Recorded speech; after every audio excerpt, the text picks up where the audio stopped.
بأنه يأتي بعد الدوام متأخر فضيلة الشيخ ويتغدى وينام ويصلي العصر في البيت في وقتها، ما الحكم في ذلك؟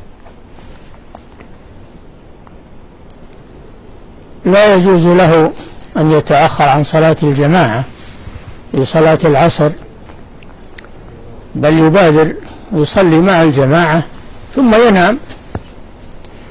لا شك أن الصلاة أنها ألزم من العمل وألزم من الدنيا وما فيها، فيحافظ على صلاته. فإذا جاء من الدوام فإن كان الوقت مبكرا تغدى ونام قبل العصر ويقوم لصلاة العصر فلا بأس.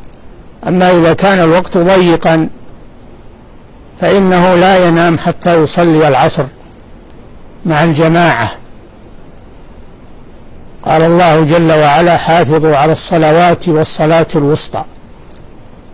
الصلاة الوسطى هي العصر، نص عليها وحدها بعدما ذكرها مع الفرائض أما الصلوات تأكيدا لشانها والاهتمام بها. يجب على كل مسلم أن يهتم بصلاة العصر. وفي الحديث: من فاتته صلاة العصر فقد حبط عمله. قال الإمام مالك: معنى فوات صلاة العصر أي خروج وقتها، فوات الوقت، فعليه أن يحرص على صلاة العصر مهما كلفه ذلك، وهو يسير بإذن الله إذا اهتم بهذا الأمر. نعم.